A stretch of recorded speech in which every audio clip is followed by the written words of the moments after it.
اور محبت والی اطاعت کب ختم ہوتی ہے؟ جب محبت کم ہو. آپ کہتے ہیں صاحب محبت بھی کم ہوتی ہے. میں پوچھتا ہوں کب کم ہوتی ہے؟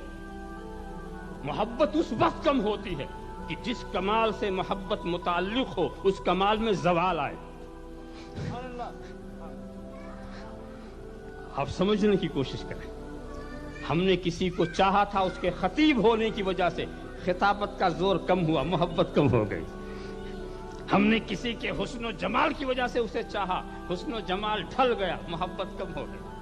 ہم نے کسی کے علم و فضل کی وجہ سے اسے چاہا، علم و فضل ہلکا پڑ گیا، محبت ختم ہو گئی.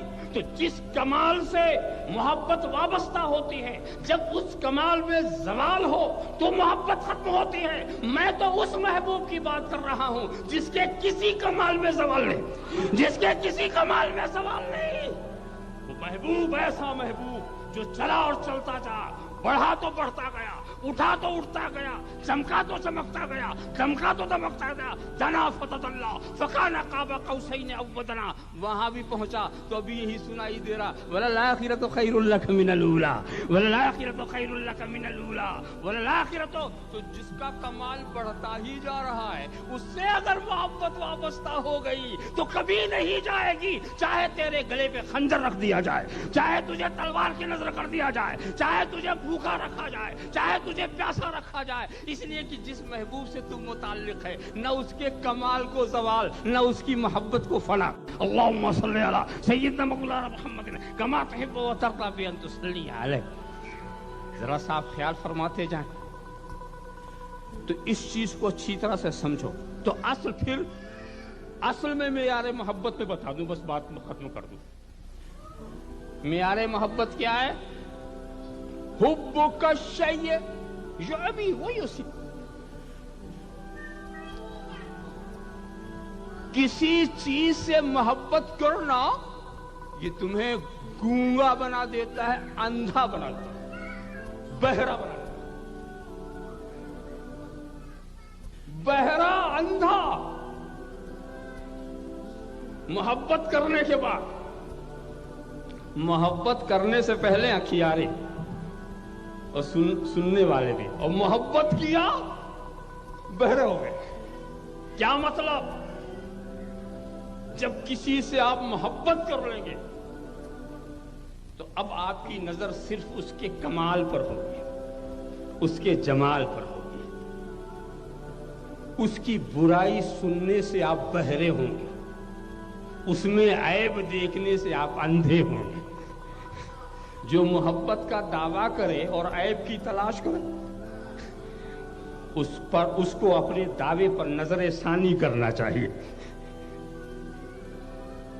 ماننے سے پہلے عیب تلاش کیا جاتا ہے، ماننے کے بعد نہیں. ایک مثال اس موقع پر میں دے دیتا ہوں.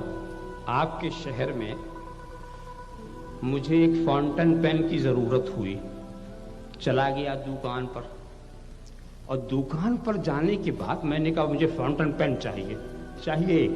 وہ دکھا رہا ہے 1 درجن، لا کے سامنے رکھ دیا. میں اسے اٹھا رہا ہوں، اسے دیکھ رہا ہوں، اسے اٹھا رہا ہوں، اسے دیکھ رہا ہوں، کسی کو چلا رہا ہوں، کسی کو کھول رہا ہوں. میری نظر تنقیدی. میں کیا دیکھ رہا ہوں؟ اس کا عیب دیکھ رہا ہوں. عیب ہو تو چھوڑ دو، عیب ہو تو چھوڑ دو. اپنایا نہیں ہے نا عیب دیکھنے کا موقع. خوب دیکھو اس میں کوئی کمی تو نہیں، کوئی نقص تو نہیں. لینا ایک ہے، دیکھ رہا ہوں 1 درجن. اور پھر سوچ سمجھ کر کے جب میں نے اسے ایک پسند کر لیا، لے لیا، لے کے لگایا، چل پڑا. تو دکان پر جب تک تھا تو درجنوں مرتبہ اسے دیکھا، اور پیسہ دے دینے کے بعد گھر تک چلایا، ایک بار بھی نہیں دیکھا. گھر تک چلایا اور ایک بار بھی نہیں دیکھا. اور پھر سید فضل الرحمان صاحب ملے. میں نے اپنی نگاہ انتخاب کی داد لینی چاہی اور دکھایا ان کو، تو فوراً انہوں نے بھی اب تنقیدی نظر سے دیکھنا شروع کیا. ارے کیسا اٹھا لایا آپ قلم، یہ شعر ہمارا تھا، آپ کو مجھے ساتھ لے کے جانا چاہیے تھا. تو میں نے کہا دیکھیے صاحب آپ یہ نہ دیکھیے، باڈی نہ دیکھیے، جا دیکھیے چلتا کتنا اچھا ہے، ذرا وہ دیکھیے. تو وہ عیب دکھا رہے ہیں. میں خوبی دکھا رہا ہوں، بات یہ ہے کہ وہ چیز میری ہے، ان کی نہیں ہے۔ وہ چیز میری ہے، ان کی نہیں ہے، میں نے اپنا بنا لیا۔ اب اس میں کوئی کمال ہو تو دکھاؤ، عیب کی بات مت کرو، کمی کی بات مت کرو، نقص کی بات مت کرو۔ میں نے لا الہ الا اللہ محمد الرسول اللہ کہہ کے رسول کو اپنا لیا ہے۔ اب نہ ہم کوئی عیب دیکھیں گے، نہ کوئی برائی سنیں گے، ہم دیکھیں گے تو صرف کمال دیکھیں گے، ہم دیکھیں گے تو صرف جمال دیکھیں گے۔ اللہم صلی علی سیدنا مولانا محمد کما تحب و ترضی من تصدیق۔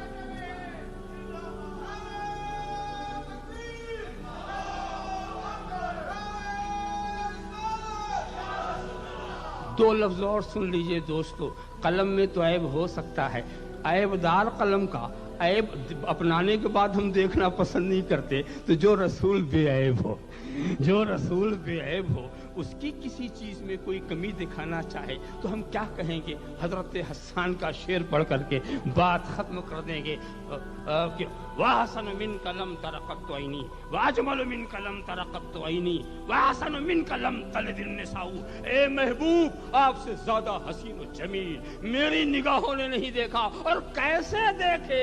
آپ سے زیادہ کامل تو کسی عورت نے پیدا ہی نہیں کیا۔ اللہم صلی علی سیدنا مولانا محمد کما تحب